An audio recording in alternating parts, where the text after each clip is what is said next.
Би жоох Япон харагдаад байна уу юу? Гайгүй юу? Харагдаад байна. Мэдгүй би ийм Япон залуу хараагүй л юм. За бүгдээрээ хай. Хаа нэг бэ? Миний background noise гайгүй байна. Би молтой байхгүй. Зүгээрээ. За шүгаш. За сайн байцгаана уу? Өглөөний мэндийн чинь бас яг өглөөнийх гэж болохгүй мэн те.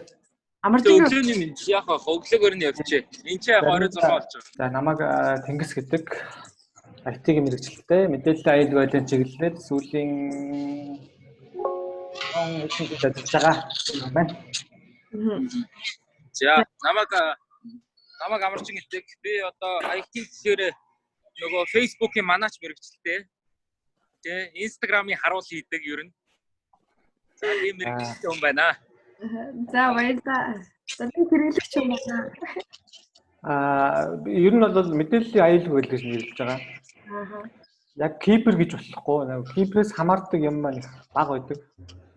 Тийм учраас мэдээллийн аюул байдал гэж нэрлэх нь зөв байх. Яагаад киберээс бага хамаардаг гэдгийг хэдүүлээ гол өнөөдөр ярилцах байна. Одоо үед юу болчихлоо шүү дээ. Тэ нөгөө дата гэдэг маань хувь хүний мэдээлэл гэдэг зүйл маань өөрөө айгуу тийм үн цэнтэй юм болчихлоо тий. Тэгэхээр зэрэг одоо хувь хүний цэлмөний жишээ нь 200,000 дагагчтай Instagram профайл ч юм уу. За тэгэл ер нь ингээд хувь хүний профайл бол одоо юу байна л да. Маш тийм үн цэнтэй нандин зүйлтэй зайлшгүй энийг одоо хамгаалахгүй бол болохгүй гэдэг үднээсээ тэгээд одоо баргийн юмн дээр сая сонгуулаарч гэсэн харагдлаа нөгөө хин нэгэн дургу хүрээд ч юм уу ингээд мангар олоолаа репортлоод зүгээр нэг пэйжийг зүгээр нэг Twitter аккаунтыг ч юм уу ингээд яачиж шít suspend хийчих шít те. Тэгээд тэрэн дээр одоо зарчмын хувьд ямар зохицуулт байд юм бол би тэгэл тэр тал дээр нь бол одоо тэнгисээс айгүй асуух юм байна л да. Одоо чинь дуртай хүнийхээ профайлыг нэг бол ингээ репортлж байгаад хаалгач болдгийм үү? Хувь хүн ер нь тэрийг хамгаалахад ямар зарчим одоо баримтлах ёстой, ямар арга хэмжээ авах ёстой. Дээрээс нь Instagram, Facebook ч гэх юм уу, Twitter гэх юм уу энэ дэлхийн том компаниудын брэндүүдийг одоо энийг хактж болох уу? Ер нь ингээ хактуулчаад байна шүү дээ хүмүүс. За окей ойлголоо. За эхлээд Instagram хактуулсан, Facebook хактуулсан гэж бид нэр ярьж сурсан байдаг тий. Яг үнэндээ бол одоо Facebook, Instagram, Twitter ч юм уу яг хактсан тохиолдол бол ер нь байхгүй. Одоо бидний мэдж байгаагаар яг хактинг гэдэг бол яг онлайн үг нь болохоор нөгөө тухайн системийн ч юм уу програмын тоотхог ашиглаад одоо ямар ч хүний өмнөөс нэвтэрч авах боломжтой болж байгааг хакинг гэдэг үг байгаа тийм. Хүмүүс бол дандаа аккаунтынхаа нөгөө нууцлалыг алддаг тийм. Одоо аккаунтынхаа дэтайлыг алдаж байгаа. Би ямар нэрээр нэвтэрдэг вэ? Ямар пассвордоор нууц өгөөр нэвтэрдэг вэ гэдэг ийм хоёр мэдээллийг алдчихж байгаа учраас одоо киберхээс нөгөө мэдээллийн аюул байдал гэдэг үг маань одоо болсон гарч ирж байгаа. Би одоо хоёр мэдээлэлд алдчихж байгаа тийм. Хоёр хүн бүр тийм учраас яаж одоо алдах вэ тэгээд алдуулах бол маш алган арга байгаа. Одоо дэлхийд одоо хамгийн их түгээмэл татгахчаад байгаа нь бол фишинг одоо англиар одоо нөгөө дагасчлах гэжтэй төстэй үгээр бичдэг. Тэгээ хоёр үсэг нэрээ өөр фишинг ер нь санаа нэг юм тийм. Би нэг загас барих юм бол надад нэг өгөөш хэрэгтэй. Өгөөшөө ингээл хүмүүс рүү ингээл тавиулдаг. Ямар хөөрхөн загас тэрэнд орж ирэх нь тэгэл тэр хүнийхээ мэдээллийг олж авна гэсэн үг. Монголд ч гэсэн бас яг энэ зөвхөн Монгол дэлхийг хэлтгүүл ер нь бүгд ялгаагүй яг энэ аккаунтаа алдах үзэгдэл бол маш их байдаг. Facebook ч одоо өөрөө 2 тэрбум гаруй хүнтэй тийм хэрэглэгчтэй.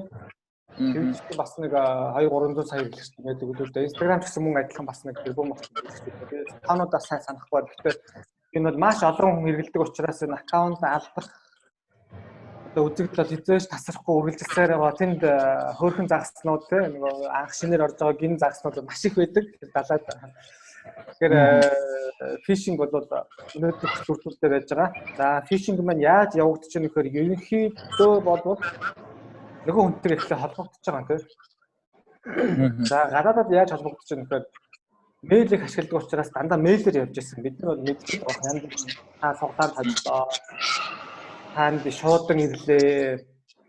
За танд нэг ийм компани санал ирлээ. Нэг Африкт эсвэл тантай адилхан царайтай хүн байна. Та энэ одоо хэрэглэгчээр орох уу? Нэг сая доллар хожлоо можлоо. 3000 доллар хүчүүл зэрэг баталгааж байна. Энэ Монголд бас нэг хальт хүмүүс иймэрхүү хэрэг тогтмолдож өртөжсэн болохоор би бас дурдаад байна л да. Яг ийм имэйл төрлийн халдлаганд бас өрсөж идэг. Харвас нэг ихтгэлтэй мэйл яваад мэдээж тэр нэг загсаа чинь барихын тулд өгөөч чинь ингээд аль болох нөгөө дагсны хаалттай төстэй те ижилхэн андууртаар юм хийх өгөөш байдаг. Тэрнтэй адилхан одоо social hacking phishing бол яг адилхан. Яаж л хүний итгэлийг төрүүлэх нөгөө талаасаа тэр хүний сонирхлыг татах гэсэн тийм хоёр одоо тийм зүйлийг хамт ингэж өгөөш болгож ашиглаж байгаа те. За цэлмүүний хувьд болохоор би саяхан сонссон те нөгөө та энэ линк руу орох юм бол таны аккаунт verify болно гэдэг тийм байдлаар яаж ирсэн. Монголд одоо түгээмэл явж байгаа нэг фишингийн төрөл бол таны бичлэг энэ нэтэд цацагдсан байх шүү. Энэ линкээр дараад ороод үзээрэй гэж ихмэтээр ингэж халдлагын одоо нөгөө фишингийн өгөөшөд яваад байгаа. Тэр нэг линк руу ороход тэгэл яатчих байгаа юм өртчихөж байгаа юм уу? Ганц линк дараад янз бүр. Зарим линк нь бол дараад би ямар нэгэн файл татаж аваад хэрвээ би компьютероос орж байгаа бол вирусчдаг. Вирус гэх юм бол вирус маань яг компьютер дээр дуртай юм байна. Таныг одоо Facebook руу орж авах үед нэр нууц өгч олоод авчиж чадна. Одоо бүр одоо имэйл ч юм уу, ажлын програм ч юм уу бүх юм чинь бас алдуулна те. Зарим фишинг бол одоо Facebook-ийг өөрөө ажиллаж хийсэн фишинг бол Facebook-ийн нэвтрэх цонхыг танд харуулна. Instagram бол Instagram-ыг харуулад за та яашаа дахиж нэвтэрж ороод өргөжлөж үзнэ үү, эсвэл үйлдэлээ хийнэ үү гэдээ асуучдаг ерөөсөө. Иймэрхүү үзэгдлээс ер нь яаж сэргийлэх вэ? Одоо бид нар өнөөдөр ингээд тодорхой хэдэн жишээ ярьсан боловч маргааш нөгөө загасчд маань тий загасчд маань маргааш дахиад нэг шинэ төрлөө өгөөш гаргаад ирнэ. Тэгэхээр ерөөсөө бид нэр маш анхааралтай одоо Монголд нэг аяа явах шүү дээ. Юу гэж ятгах тасан нэгтгэл үү тий. Тэрнээс тиймэрхүү тохиолдолд ерөөсөө хариу үйлдэл үзүүлэхгүй байх хэрэгтэй. Ерөөсөө дарахгүй нэр нууцыг оруулах гэж бүр яриад чиггүй. Тэгэхээр cyber police гэдэг юм байдаг. Надад жишээлбэл Instagram тэгэхээр хаашаа хандхаа мэдэхгүй байгаа байхгүй. Тэгэхээр яг энэ олон нийтийн тагтаа гэж байдаг шиг яг ийм тагтаа cyber police гэдэг байгаа юу. Репорт хийгээд хүмүүсийг бас аккаунтыг хаагаад байгаа. Аккаунт руугаа орж чадахгүй алдах, аккаунт нь хаагдах suspend болох гэж адилхан шүү дээ. Нөгөө хүнд хөрөлттэй. Яагаад ийм тогтолцоо байдаг юм бэ гэхээр түрүүн бид нар ярьсанчлан хэдэн тэрбум хүн энэ сошиал ертөнцид хэрэгжилж байгаа. Энэ сошиал ертөнцид ерөөсөө ямар нэгэн улсын хууль дүрм одоогоор үйлчлэхгүй байгаа. Тэгээд нөгөө талаас энэ хичнээн тэрбум хүний нөгөө хүн бүртэл баг нарийн яриад хүн болгонд ямар нэгэн асуудал тулгарч байгаа. Тэгэхээр тэрбум асуудлуудыг одоо шийдвэрлэх одоо маш хэцүү.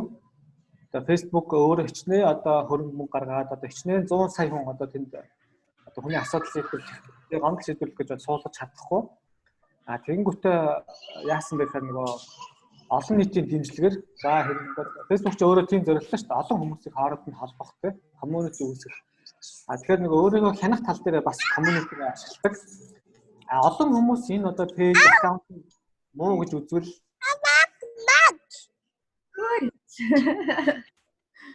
хак толч яачваа. Нэг хүүхд танихгүй ороод ирлээ. Зүүн бомбинг. Арай болсон. Тэгэхээр нөгөө community-г ашиглаад олон хүнээс report ирээд зөв бус, хууль бус гэж үзэх юм бол Facebook бол автоматар suspend хаах үйлдэл хийх. Community шийдэж байгаа учраас тэрэнд бол яг одоо Facebook-ийн буруу хамгаалалтын буруу эсвэл Монголын буруу гэж хэлэх бол маш хэцүү. Сая цэгмэн болохоор нэг цагдаа гэж байна. Ингээд ямар нэгэн болохгүй бол мэдээд цагтаа хандсан. За байж байгаа. Тэгэхээр нэгэнт бид нэг ийм хил хязгааргүй альва нэг улс оронд хамаарахгүй хэдчнээ тэрбум хүнтэй сүлжээнд цагдаагийн асуудал бас хэцүү. Тэгвэл нөгөө энэ сошиал платформуудыг хариуцдаг хүмүүс байгаа шүү дээ. Нөгөө одоо Facebook-ийн эзэдүүд юм уу те хариуцагч. Тэр хүмүүс маань болохоор бас бид нар тийм уг нь сувг үлдээд нэгтэй нөгөө support одоо нөгөө хүмүүс өөрсдөө ингээ хандаад те мэйлэр ч юм уу, цаас ч юм уу, Apple дээр ч гэсэн байгаа. Тэгээ энэ бүх том цагдаагийн компаниуд тийм цагдаагийн үүрэг гүйцэтгэхтэй цагдаа бол биш. Тэгсэн мөртлөө цагдаагийн үүрэг гүйцэтгэх буюу эсвэл таны гомдол ямар нэг юм хатсан хүсэлтийг шийдвэрлэх тийм нэгж бол угаасаа байж байгаа. Тэгээд тэрлүүгээ хандах юм бол тэр одоо хурднаар үр дүнтэйгээр одоо өөрийнхөө асуудлыг шийдвэрлэх боломжтой. Гэхдээ энэ тохиолдолд яг үхээр мэдээж нөгөө хүн одоо би Facebook-ийн шалгагч хүн байсан бол тэ жишээ нь энэ үнэхээр цэлмүү өөрийнхөө аккаунтыг алдсан юм уу? Алдсан гэж хандж байгаа хүн чинь өөрөө яг цэлмүү муу юм уу гэж тогтоох надад бас маш хүндрэлтэй байхгүй. Ингээд би ингээд хоёр типом хэрэгжтэй байтал аль нэгэн дахиад би аккаунт алдсан гэж хакер өөр яхаа тэ. Тэгэхээр өөрөө муу гэж тогтоох.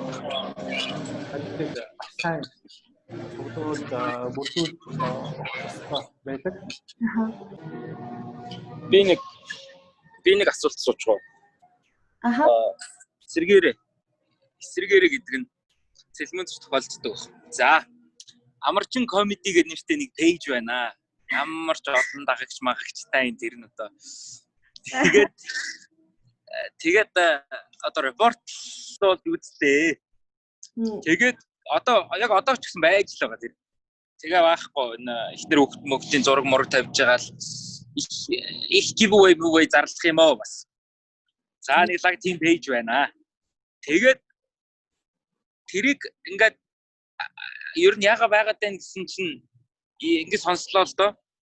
Надад өөр ингэсэн пэйж байхгүй. Тэгэхээр тэрнээс өөр одоо яг үгүй миний жинхэнэ пэйж чи инээ гэх юм байхгүй маань л та. Би зүгээр Facebook-ийн профайлтаагаас пэйж байхгүй. Тэгээ миний өмнөр ингээд яагаад идэг. Тэгэхээр бөөнөрөө нийлж хагаад репортлоод тэр пэйжийг одоо алга болгож болох уу? Болдог бол одоо хэдэн хүмүүс байдгийг. За эсэргээрээ бас нөгөө талын асуудал юу гэхээр тэнгис бит хоёр цэлмөнд дургу байжгаад ер нь энэний аккаунтыг хаалгыгээд бөөнөрөө нийлж хагаад цэлмөний зүгээр Facebook пэйжийг репортлоод хаалгасч бас болох уу? Гоёс үгүй. Ер нь боломжтой гэж түрүүн битээр ярилцсан тий. Энэ тэнгис амарчин хоёрын цэлмөөнийг биш гэж хэлсэн байна. Энэ тэгвэл биш байх магадaltaй байна. Тэгээ энэ одоо яагаад хүний дураг одоо хурц баг үлдсэн тий гэж шийдвэрлэхдээ бас цаана тодорхой хэмжээгээр шалгуул байж байгаа. Тэгвэл нөгөө ориг аккаунт нь аль нэг гэдэг асуудал тохиолддог. Сошиал сүлжээнд хурамч пэйж, Twitter аккаунт хурамчаар үүсгэхгүй тул та төрүүлээд өөрийнхөө нөгөө legal page-ийн аккаунтыг үүсгэж мах хэрэгтэй гэж юм бид нэр зөвлөдөг тийм. За хамгийн сүүлд нөгөө сонгуультаар давхар нэг үг хэлсэн чинь завхлангийн одоо нэртэй хурамч пэйж дээр асар их гарч ирсэн тийм. Тий юу ч хэлсэн дээ нэг хэлсэн юм шиг үлээ. Тэгсэн чинь нөгөө миний дууг ахиж битээ сонсмонс би энэ яваанасандаа өвсөж очихгүй гомдлоод байсан уу? Тиймэрхүү хэлсэн юм шиг үлээ. Би тэрийг яг өөрөө олж үзээгүй хүмүүс тэгж яриад байсан. Тэгвэл хуурал пэйж нь болохоор би хасчих байгаа байхгүй надад харагдчих байгаа юм тий. Би ингээд янз бүрийн үг хэлсэндээ хөлцөл өчөж байна. Тийм учраас би ингээд нэг лайк шеэр өгсөн хүмүүс бас хатсан шалгаруулад одоо нэг тэр юм өгөх гэж нэгэл нөгөө хүмүүс нь хуурч байсан юм уу? Уучлаа уугаагүй юм үү те? Яг тэрийг нэг лайк шеэр уралдаан болгоцохоор хотлоо явчихж байгаа юм л та тий. Тэгнь. Тий. Их мэтчлээ ингээд ерөөсөө нөгөө загасчд байна л ингээд ажилла хийсээр байгаа гэдэг бид нар санах хэрэгтэй тий. Энийг ч өгөөш болгож олно тий. Одоо өнөөдөр харин ерөөсөө яг тийм аюултай юм байна тий. Зөв зүгээр байгаа хүнийг одоо аккаунтыг хаалгачих босгох юм биш тий. Тэгээ юу нь боломжтой байгаад байгаа. Яг зөвл амьдрахгүй бол одоо юу гэдэг хакерчд гэхэлэр чи ерөөхдөө ингээд IT-ийн салбарын юм зүйл тий. яг ийм болчиход байгаа. Яг мэрэгжлийн сураад боловсролцсон хүмүүс хакер хийдэг байсан цаг бол байсан дээр үед. Дээр үед ч тийм 20 30 жилийн өмнө. Гэтэл нөгөө нэг техник хөгжөөд юм амар болж байгаа гэдэг бид нар одоо мэдээд байгаа шүү дээ. Өөрсдөө мэдрээд байгаа тийм. Тэр утгаараа нөгөө хакерийн бас хэрэгслүүд маань бас хөгжөө сайжраад байгаа. Өөр хит оюутай болцсон. Тийм. Одоо жирийн хүн бол ингээ ухаанаар баг дийл хэрэггүй хэмжээнд хөгжсөн. Тэгэхээр тэрийг бол ямар ч одоо технологи сонирхдаг одоо 10 жилийн хүүхд ч гэсэн ингээд хакинг хийдэг тохиолдол гадаад Монгол Америкт маш их таардаг тийм. Зүгээр 10 жилийн хүүхд сонирхож байгаа кодын мэдлэг болоод интернетээс нэг хичнээн нэг жишг код авангуудаа өөрөө зохиж үзээд ажиллаж байгаа чинь энийг боломжийг олгоод байгаа бас нөгөө талд нь одоо цоорхоо гэж юм байдаг байхгүй. Цоорхоо тийм. Компьютерийн цоорхоо, фэйсбүүкийн цоорхоо, үйлдвэрлэлийн системийн цоорхоо гэж байдаг тийм. Энэ цоорхоотой тохиолдолд ингээд нөгөө дурын хүн ингээд халдаад орох боломж нэмэгдээд байдаг учраас тэр цоорхоог нөгөө яг үйлдвэрлэгчнэр маань байнга цоорхоог хааждаг. Тэгээд та бүхэн ингээд андаарсан бол таны утас компьютертэй байнга апдейт хийгээд ингээд нэг юм уншаад агаартай апдейт хийгээд сардны апдейт хийгээд Mac OS чинь ингээд жид болгоо шинээр хувилбар гаргаад тэ. Эдгээр чи яаж юм гэхээр ихэвчлэн цаанаа өөрөнгөө ингээд сайжруулад бас давхар цаанаа нөгөө цоорхоогоо хааждаг. Тэгэхээр хакингаас сэргийлэхийн тулд бид нэр өөрсдөө анхааралтай байх юм байна. Нөгөө талдаа бас өөрийнхөө нэг компьютер утасныхаа бас апдейт шинжилгээг байнга хийж бас давхар хамгаалах хэрэгтэй. Одоо саяхан Samsung дээр өнгөрсөн 7 хоногт Samsung утаснуудад бас дурын хүн нэвтэрч болох цаохоо гарч байгаа байхгүй. Бүх Samsung өөрөө ч мэддэг байсан. Энэ цаохоо гараад ирсэн. Тэрийн цаохоо өмнө нь ашиглаж ирсэн юм мэдэхгүй. Ингээд энэ мэдээг сонсонготой би яах вэ? Би орой шууд очиод Samsung-тай хүн систем шууд апдейтийг дарж үзэж байгаа байхгүй тийм. Тэгээд би нэг нь хацсан дотроос өмнөхөө мэдээнд айгүй практикал ханддаг. Тийм бол одоо ингээд бусад habit буюу одоо соёл бас хэрэгтэй. Зөв аюулгүй хэрэглэх одоо дэлхийд даяар нөгөө мэдээлэл аюулгүй байдлыг ерөөсөө өөртөө бид соёл гэж үздэг болсон. Тэр болгон гэж гал туршил болгоогүй. Ингээд янз бүр юмд өртчихөл байна л да. Өртсөн бас байна. Соёл дотроо мэдээлэл технологиг яаж мэдээлэлтэйгээ одоо харьцах уу? Яаж илүү эдгээр одоо боломжтой сүлжээний янз бүрийн юмд өртгөхөн шиг явах уу гэдэг соёл мэдлээ шүү дээ. Тэгэхээр өөрийн хувьд энэ манай залуучууд ийм соёл байна уу ер нь? Тэр ажиглагдаж байна. Огт ажиглагдахгүй байна уу? Би яг энэ чиглэлээр бол бас судалгааны тус хийдэг. Модон бид нараас нэг судалгаа хийж ирсэн. Улсын хэмжээнд одоо захим шилжилт бид нар бэлэн байна уугүй нэг гэж судалсан. Тэгэхэд бол биднэрт яг энэ залуучууд гэлтгүй ер нь монголчууд маань технологиос салбартаас харьцангуй хойно орж ирсэн. Дээр нөгөө нэг хэлний проблем бас их ажиглагддаг. Хүн болгоо нөгөө Facebook-ийн гайдыг уншсан маш түрхэн байдаг юм шиг. Facebook-ийн одоо бусад одоо Windows ч юм уу ер нь бүх юм чинь уг нь бол өөрөө ингээд гайд заавартай жоохгүй. Та ингээд зүүл зохистой хэрэглээрээ тий. Тэгээд төвчлөө хоолтой ядаж нөгөө terms and юу гэж үсгэн нөхцөл гэх юм уу тийм баримт байдаг. Тэрийг ерөөсөө манайхан бол уншсан ч ойлгох нь бас маш цөөхөн юм байлээ. Яг тэр нөгөө хаяа ярьсан дээр хэлний асуудал байдаг. Ийм их шалтгаанууд болмаас бол бид нэр бас цаашид мэдээллийн аюулгүй байдал болон мэдээллийн зөв хэрэглээ талдаа бас бид нар хацагдаж яваа юм билээ. Тулгаал бие биендээ ингэж анхаарал санаад одоо энэ нэвтрүүлэгч гэсэн бас нэг тийм төрлийн нэг ад туршил олгох таны мэдэх юм тийм. Ер нь бол таны мэдэх юм л дээ бид нар нэг нарийн бол юм яриаггүй. Тийм байх гэдэг тийм одоо таны мэдэх юм л агуулга байж байгаа байхгүй. За Сэлмүнэ Тэнгис айгүй хэрэгтэй мэдээлэл өгж байгаад баярлалаа. За өөрсөнд баярлалаа Сэлмүнэ. Тэгээд Тэнгистэй бас маш их баярлалаа. Хэрэгтэй мэдээллүүд өгсөнд. Тэгээд дараа нь ер дахиад холбогдъё. Би бас нөө яаруу явах хэрэгтэй болчихлоо. Sorry guys. За. Ер нь одоогийн нөхцөл байдлыг үнэлээд цааш тэр бид нар яг яах ёстой юм байна. түрүүн хэллээ шүү дээ бид нэр яг энэ захин мэрэгжлийн соёл дээр ч гэснээр бид нэр илүү сайжрах хэрэгтэй, соёлд суралцах ёстой, дадал зуршилтаа бүлгэх ёстой гэдэг. Тэгэхээр иймэрхүү бодлоод юу байна? Миний анзаарснаа бид нар илүү нэг сониуч байх хэрэгтэй. Сониуч гэдэг нэг зөв сониучтэй. Сошиал сүлжээг бид нар ингээд зүгээр шар мэдээ, хөөрхөн охины зураг морог сонирхож ашиглахаас илүү эхлээд нөгөө зөв хэрэглэх юм тий. Энд чи ямар аюултай билээ, ямар сөрөг талтай билээ гэдгийг бас сонирхож явах хэрэгтэй. Сониуч зангаараа дамжуулаад бид нар янз бүрийн мэдээллийг олж авах, зөв дадал туршилт суралцах тийм дараагийн шатны зүйлс маань гарч ирж байгаа юм л да.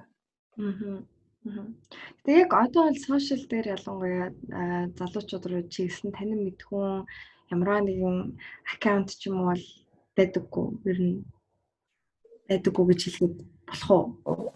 Нэг байхгүй. Яг үнийг хэлэхэд. Одоо би чинь салбарын хүмүүртлөө ямар ч иймэрхүү өөрийнхөө сошиал сүлжээгээр ярьдгүй. Би уучлаарай. Ярьдгүй тал байгаа. Ярих гэж бас бид нэр оролцдог. Асууд хүмүүстэй түрүүн бид урдсан Faro Education гэдэг Facebook page байдаг. Тэрний дагагч бол ямар ч бусад нэг зарын сайтнаас одоо баг байдаг байхгүй. Ягаад тэгэхээр нөгөө түрүүн залуучууд тэрийг сонирхгүй байхгүй. Сониуч зам тэнд ажиллахгүй тийм.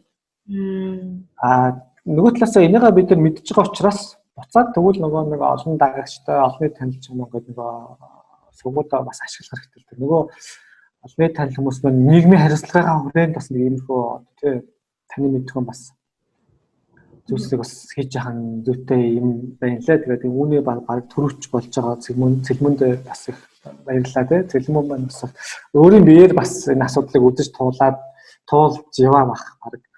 Тий. Сэтгэл хөндөж гаргаж ирж байна тий. Тэгэхээр хүмүүс яг ингэдэг байхгүй юу? Ингэдэг байхгүй юу гэдэг одоо загнах гэдэг юм бол аахгүй. Яг өөрт нь асуудал толгойхоор хүмүүс энэ асуудлыг аягүй ингэж тийм асуудал болгож гаргаж ирдэг тий. Ер нь зөвхөн ингэж сошиал дээр ч биш ингээд зүгээр годомжинд яваад харж байхад чинь ингээд нийгмийн янз бүрийн үзэгдэл дээр дандаа өөрт нь толгорсон үед л асуудал үүсэх гэдэг тийм. Гэтэл энийг ч бас бид нар урьдчилан сэргийлж болох байхгүй юу?